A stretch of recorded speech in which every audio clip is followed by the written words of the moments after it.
Mag-aral naman po tayo dito sa Efeso chapter 6, mga sandatang kaloob ng Diyos. Efeso. Mag-aral po tayo sa Efeso chapter 6, mga sandatang kaloob ng Diyos.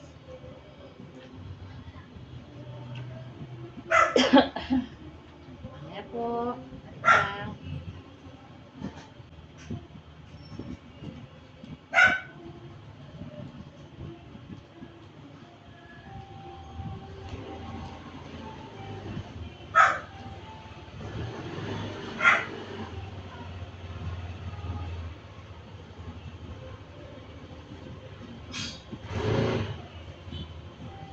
Muli po, mag-aaral naman po tayo ng banal na salita. Dito po tayo sa Efeso chapter 6, verse 10. Pag-aaralan po natin ito. Verse 10. Hanggang saan ba ito? Verse 10. Verse 10 hanggang 20. Mga sandatang kaloob ng Diyos. Bilang pagwawakas, magpakatibay kayo sa kalakasang galing sa Panginoon at sa kanyang dakilang kapangyarihan. Isuot ninyo ang buong kasuotang pandigma na kaloob ng Diyos upang mapaglabanan ninyo ang mga pakana ng dyablo. Number 12. Sapagkat hindi tayo nakikipaglaban sa mga tao, kundi sa mga pinuno, sa mga makapangyarihan, sa mga tagapamahala na kadilimang umiiral sa sanlibutan ito, sa mga kubong espiritual na kasamaan sa himpapawid. Kaya't gamitin ninyo ang kasuotang pandigma na mula sa Diyos. Sa ganon, makakatagal kayo sa pakikipaglaban pagdating ng araw na sumalakay ang masama, upang pagkatapos ng labanan ay matatag pa rin kayong nakatayo. Amen. Kaya't maging handa kayo, ibigkis sa inyong baywang ang sinturon ng katotohanan at isuot sa dibdib ng baluti ng katuwiran. Isuot ninyo ang sapatos ng pagiging handa ng pamangaral ng magandang balita ng kapayapaan. 16. Lagi ninyong gawing panangga ang pananampalataya na siyang papatay sa lahat ng nagliliyab na palaso ng dyablo. 17. Isuot ninyo ang helmet ng kaligtasan at gamitin ang tabak na espiritu na walang iba kundi ang salita ng Diyos. Amen. Manalangin kayo sa lahat ng pagkakataon, humiling at sumamo sa patnubay ng Espiritu. Lagi kayong maging handa at patuloy na ipanalangin ang lahat ng hinirang ng Diyos. Ipanalangin din ninyong ako'y pagkalooban ng wastong pananalita upang buong tapak kung may pahayag ang hiwaga ng magandang balitang ito. 20. Dahil sa magandang balitang ito, ako'y isinugo at ngayon nakabilanggo, kaya't ipanalangin ninyong maipahayag ko ito ng buong tapang gaya ng nararapat. Amen. Praise the Lord.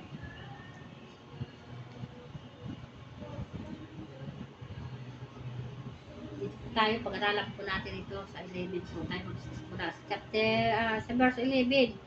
Isuot ninyo ang buong kasuotang pandigma na kaloob ng Diyos upang mapaglabanan ninyo ang mga pakana ng dyablo. Amen.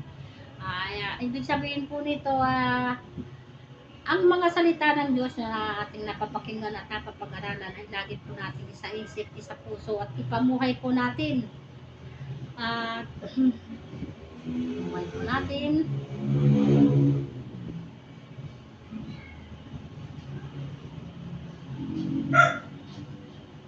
Sandali po tayo ay salakayin ng dyablo, ng mga kaaway. Lagi po tayong handa. Gagamitin po natin ang mga salita ng Diyos upang ang mga kaaway ay matalo natin, na hindi tayo magpapatalo sa kanila. Bagkus Bagkus ang salita ng Diyos na makapangyarihan sa lahat ang siyang mananaig, ang siyang mangunguna at magakari sa ating buhay. Kapag ang salita ng Diyos ay ating sinaisip, sinapuso, at ito po ay ating ipinamuhay, ito po ay magiging kapangyarihan ng ating buhay. Sa mga problema, mga pagsubok, hindi tayo matitinag. Bagkus ang salita ng Diyos ang ating pinanghahawakan, ang ating pinapanghawakan, at patuloy po tayong umaasa sa makapangyarihan Diyos. Kaya sandaling sumalakay ang mga kaaway, pag dala-dala po natin palagi ang salita ng Diyos, hindi po tayo matitinag, hindi po tayo matatalo ng kaaway. Kaya pagkatandaan po natin ang salita ng Diyos na ating napapag-aralan ay ito po ay pamuhay po natin. Gawin nating panangga sa mga kaaway para hindi tayo madaig ng kaaway.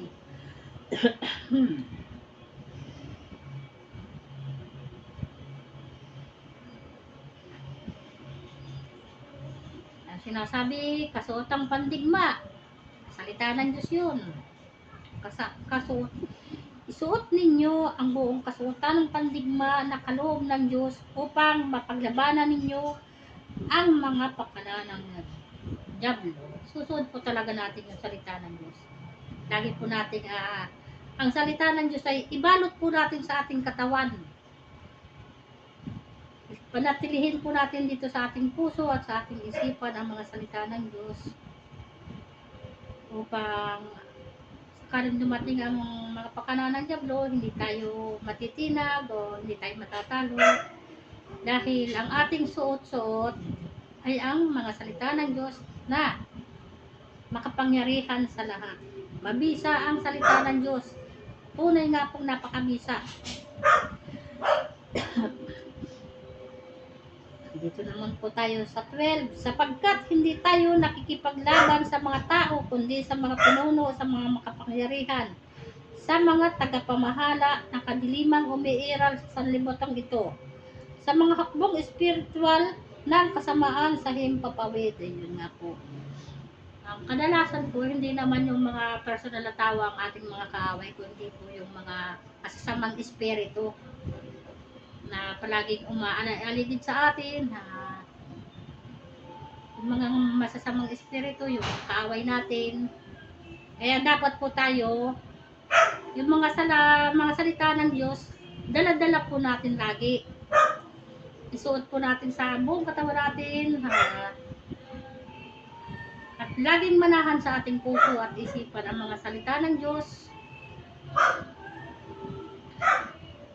upang hindi po tayo madaig ng diablo. Ang salita ng Diyos ay ating panghawakan at ating pahalagahan, at ito po ay magiging kapangyarihan ng ating buhay. Pag ang salita po ng Diyos ay ating pinaghari sa ating puso, sa ating isip, sa ating buhay. Kahit po may mga kaaway pong aligid sa atin, hindi po tayo kaya nilang madala, dahil ang salita ng Diyos, si Lord, ang ating lagi natin kasama si Lord. Hindi tayo ni Lord pababayaan. Sakaling tayo ay lumusob ang mga kaaway, hindi tayo madadait, dahil alam natin na ang ating sinasampalataya na ang ating pinaglilingkuran natin ay ang Diyos na buhay, na makapangyarihan sa lahat.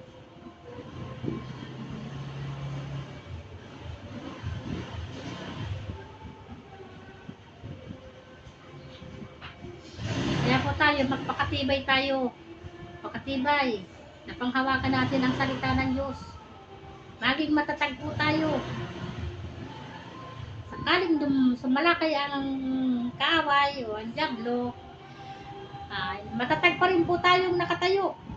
Dahil si Lord ang ating pinaglilingkuran, hindi niya tayo iiwan, ipababayaan natin. Sakaling sumalakay ang diablo. Number 13. Nasaan ko na? Oh, number 13 naman. Kaya't gamitin ninyo ang kasuotang pandigma na mula sa Diyos. Sa ganon, makakatagal kayo sa pakipaglaban pagdating ng araw na sumalakay ang masama upang pagkatapos ng labanan ay matatag pa rin kayo ng Diyos.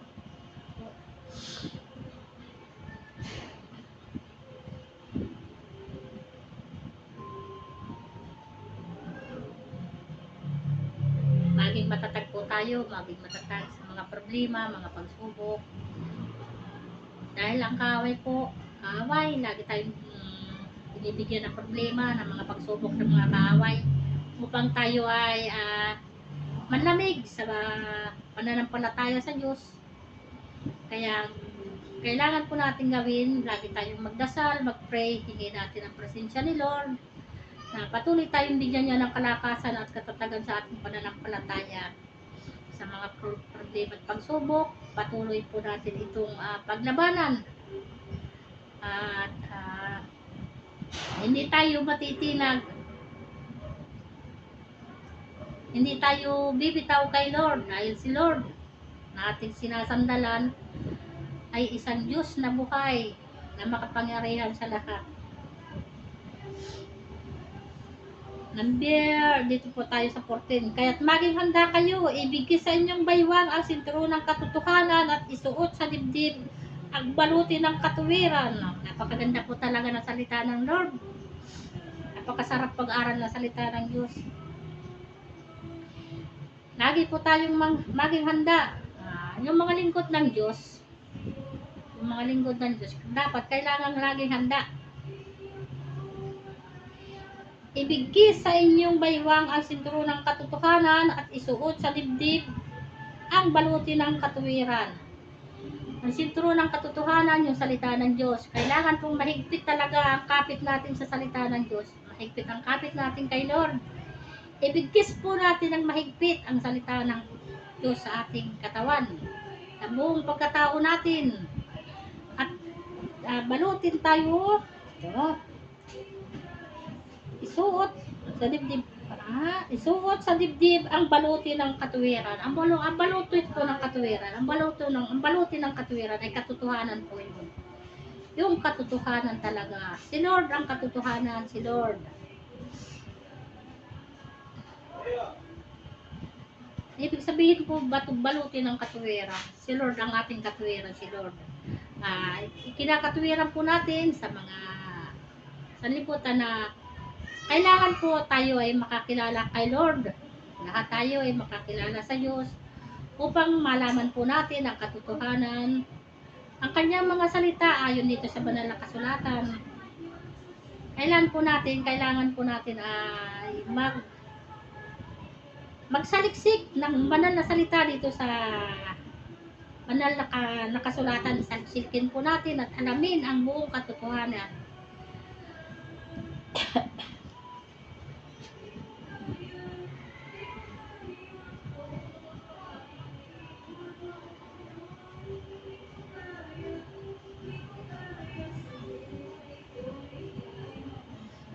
Lagi nating ibigkis ang baluti ng ibigkis. Ito po. Kaya't maging handa kayo, ibigkis sa inyong baywang ang sinturo ng katotohanan.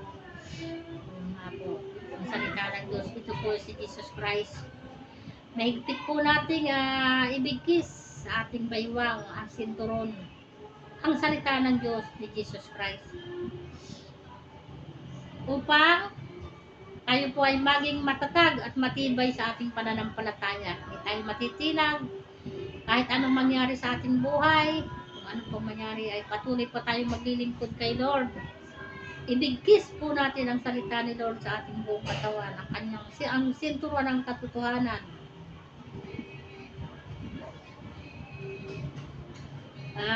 Sinasabi nga po, ipaglaban po natin ang puspusan ng ating pananampalataya sa Diyos.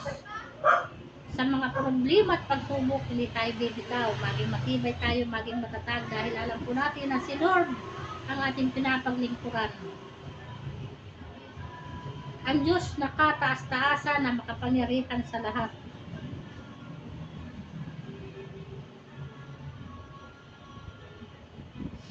po tayo sa 15. Isuot ninyo ang sapatos ng pagiging handa sa pangangaral ng magandang balita ng kapayapaan. Yan po ang sapatos ng handa. Isuot ninyo ang sapatos ng pagiging handa sa pangangaral ng magandang balita ng kapayapaan.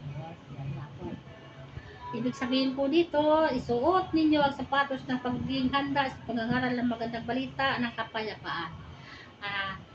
Yung pong ating paa, ibig sabihin po dito yung ating paa, gagamitin po natin palagi ito sa pangangaral ng sa paghayo. Abot sa ating kakayahan, yung ating mga paa, gamitin natin, hahayo tayo, ipapakilala natin ang pangalan ng Jesus Christ sa mga tao, lalo na po sa mga unbeliever na hindi pa nakakilala kay Lord. Maging masipag po tayo sa paghayo, maging masipag po tayo sa pagdalo sa mga gawain, mga gawain tungkol kay Lord, mga gawain sa church. Maging masipag po tayo, yun po ang ibig sabihin ng sapatos. Sapatos.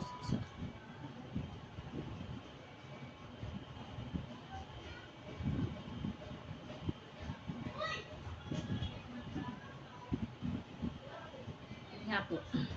Gawin po natin priority si Lord. Gawin po natin priority ang mga gawain natin, ang mga gawain kay Lord. Kahit po tayo may gawa, pwede naman po muna yung isang tabi muna. Pagkatapos po natin maghayo, pagkatapos po natin dumalo sa mga gawain, hindi naman po natin balikan ang mga gawain bahay na yan. Isang tabi na muna po yan. Ang gawin priority po natin ay si Lord.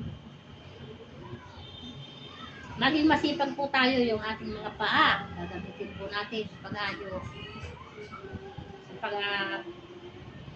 Gagamitin po natin yung ating mga paa. Maghahayo po tayo, makita tayo sa mga bahay-bahay. Papangaral po natin ang banal na salita ng Diyos. Mapakilala natin si Jesus Christ. Yun po ang ibig sabihin.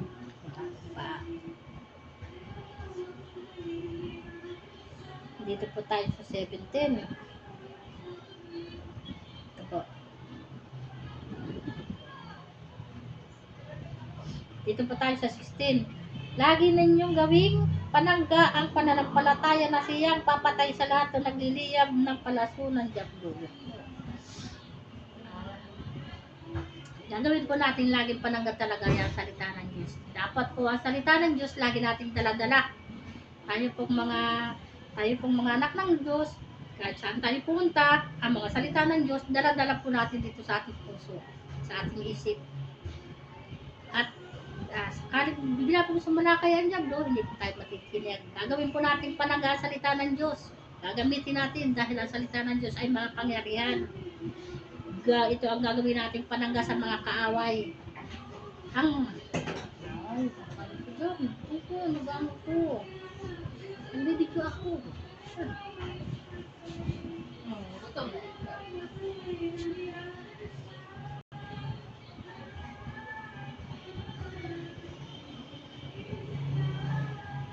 Dito naman tayo sa 17. Isuot ninyo ang helmet ng kaligtasan at gamitin ang tabak ng Espiritu.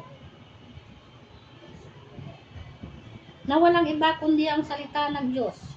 Isuot natin ang helmet ng kaligtasan. Ibig sabihin, si Jesus Christ pa rin, ang salita ng Diyos pa rin. Isusuot po natin. Ibig po sabihin, ang salita ng Diyos, lagi po natin may isa isip, may isa puso, Lord. Lagi natin maalala ang salita ni Lord. Lagi po natin tatandaan ang mga salita ni Lord. Lagi po natin ang gagawin pananggang salita ng Diyos.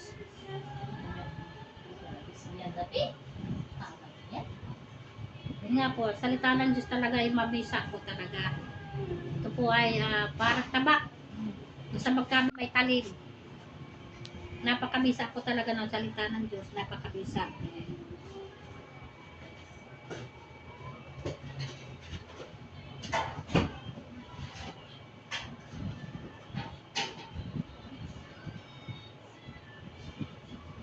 Dito po.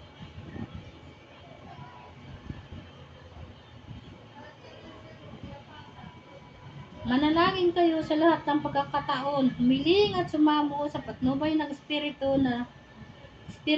Lagi kayong maging handa at patuloy na ipanalangin ang lahat ng hinirang ng Diyos. Ipanalangin din ninyong ako'y pagkalooban ng wastong pananalita upang buong tapang kong maipahayag ang hiwaga ng magandang balitang ito. Dahil sa magandang balitang ito, ako'y isinugo at ngayon nakabilanggo. Panalangin ninyong may pahayag ko ito ng buong tapang gaya ng nararapat. Lord, kailangan po talaga ang salita ng Diyos ay ipapahayag po natin na ipapakilala po natin si Lord sa mga tao, lalo na po sa mga unbeliever na hindi pa nakakilala kay Lord. Ipakilala po natin ang Diyos na buhay. Ipahayag natin ang kanyang mga salita sa mga tao. Itaas natin ang salita ng Diyos. Itaas natin ang pangalan ni Jesus. Maraming salamat po at patuloy po tayo mag-aaral dito sa salita ng Diyos. Mag-aaral pa po tayo.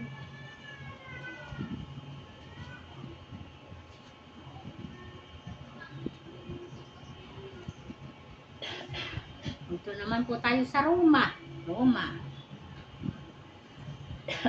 Sa Roma 12:1-2. Maganda po ang salita dito sa Roma 12:1-2. Mag-aaral po tayo dito sa Roma 12:1-2. Isang magandang verse. Dito po tayo sa Roma 12:1-2. Pamumuhay Kristiyano. Kaya nga mga kapatid, alang-alang sa masaganang habag ng Diyos sa atin, ako'y nakikiusap sa inyo na ialay ninyo ang inyong sarili bilang isang handog na buhay, banal at kalugod-lugod sa Diyos. Ito ang karapat-dapat na pagsamba ninyo sa Diyos. Huwag kayong makiayon sa takbo ng mundong ito. Sa halip, hayaan ninyong baguhin ng Diyos ang inyong pag-iisip upang maunawaan ninyo ang kanyang kalooban. Sa ganun, magagawa ninyo kung ano ang mabuti, kalugod-lugod at ganap na kalooban ng Diyos. Amen.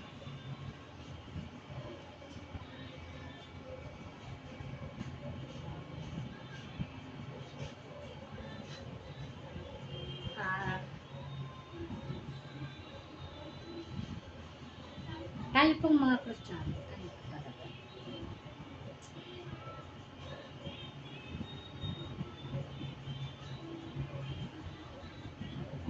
Iaalay po natin ang ating sarili bilang isang handog na buhay.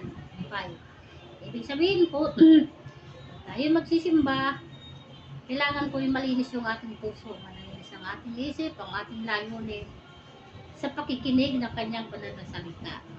Nga po,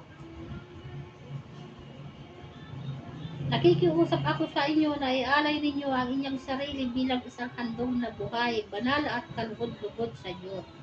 Ito ang karapat-dapat na pagsamba ninyo sa Diyos. Tayo sisimba, kung tayo po ay sasamba, kailangan po talaga ialay natin ang ating sarili. Ito ang tunay na pagsamba sa Diyos. Ialay po natin yung ating sarili bilang isang handog na buhay, banal at kalugod-lugod sa Diyos. Ito ang karapat-dapat na pagsamba ninyo sa Diyos. Ialay po natin ang ating sarili pag tayo magsisimba po. Yung sarili natin, dadali natin na simbahan o makinig ng kanyang banal na salita.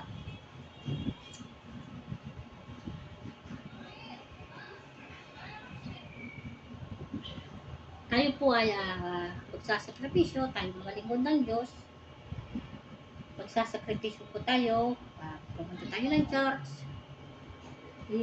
Iaalay po natin yung ating sarili sa Diyos bilang isang handog na buhay. Kailangan po talaga tayo, handog na buhay po tayo lalapit sa Diyos. Ang ating sarili, lalapit po natin bilang isang handog na buhay, banal at kalugod-lugod sa Diyos. Kapo, tayo mag-church, kailangan tayo ay banal at yung ating mga gagawin, kalugod-lugod palagi sa Diyos.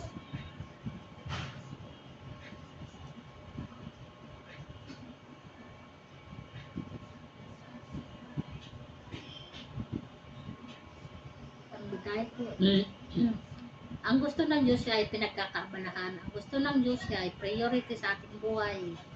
Yun po ang ibig sabihin ng Diyos na ialay ninyo ang inyong sarili bilang isang handog na buhay. Gusto po ng Diyos ay pinagkakaabalahan. Huwag kayong makiayon sa takbo ng mundong ito. Sa halip, hayaan ninyong baguhin ng Diyos ang inyong pag-iisip upang maunawaan ninyo ang kanyang kalooban. Sa gayon, magagawa ninyo kung ano ang mabuti, kalugod-lugod at ganap na kalooban ng Diyos.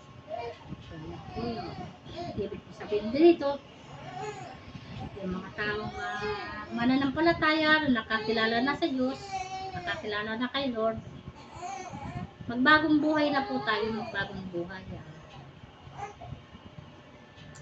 Huwag na po tayong makiayon sa mga gawaing makasanlibutan. Huwag na po tayo sa kanila makikisama sa mga makikiisa sa mga gawaing makasanlibutan. Tayo po ang mga lingkod ng Diyos, tayo po ay binago na ni Lord. Kaya sikapin po natin na tayo makapamuhay ng maayos at tama at na naaayon sa kanyang kalooban ang mga kilos at mga galaw natin. Kaya tayo po mga lingkod ng Diyos, huwag na po tayong makiayon sa takbo ng mundo ito. Sa halip, hayaan po natin baguhin ng Diyos ang ating pag-iisip upang maunawaan po natin ang kanyang kalooban. Sa ganun, makakagawa po tayo ng mabuti at kalugod-lugod at ganap na kalooban ng Diyos. Yun nga po, sikapin po natin na paghariin natin ang banal na salita ng Diyos sa ating puso. Dahil natin, kung lagi po tayo magkagawa ng mabuti, kaya tayong mga lingkod ng Diyos, kailangan po natin na tayo ay masagana sa bunga ng Espiritu, na hindi na tayo makikisa sa mga gawin ng kasalibutan, dahil alam po natin yan ay kaaway ni Lord. Ang nakikisa sa mga gawain ng kasalibutan, ayan po ay kaaway ng Diyos po, mga gumagawa po ng ganyan. Kaya kung tayo po ay bilang Kristiyano at isa ng mga tao na tayo po ay tumanggap na sa Diyos, tayo po ay natutunang kumilala sa Kanya, natutunan po tayo manampalataya, talikuran na po natin ang masasamang gawa. Bagong buhay po tayo. Sabi nga po doon sa 2 Corinto 5:17, 2 Corinto 5:17. Kaya kung nakipag-isa na kay Kristo ang isang tao, isa na siyang bagong nilalang, wala na dati na yung pagkatao. Sa halip ito ay nagpalitan na ng bago. Kung tayo nakakilala na kay Lord at sinanggap na natin siya sa ating puso, sikapin po natin magbagong buhay. Kung mahal natin ang Diyos, mahal natin si Lord, magbabagong buhay po tayo. Masasamang gawa, talikuran na po yun at iwasan, magsisi po tayo. Humingi po tayo ng tawad sa Diyos, magsisi po tayo, talikuran natin ang ating kasalanan at tayo po ay magbagong buhay. At tayo po ay patuloy pong makiisa sa mga gawain kay Lord. Maraming salamat po. Ito po ang patuloy kong pasasalamat sa pangalan ng Panginoong Hesus na aming tagapagligtas. Amen. Pinalaw natin. Michael.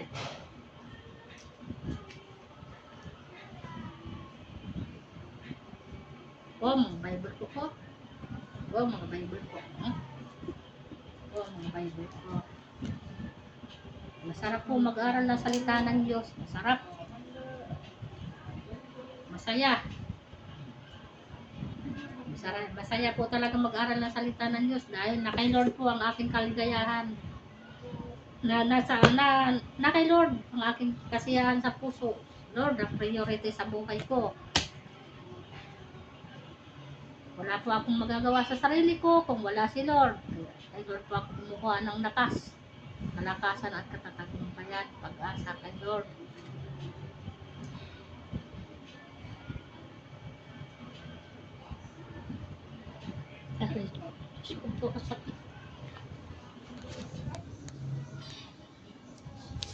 Totoy. Michael. Ha? Ginutusoy yan.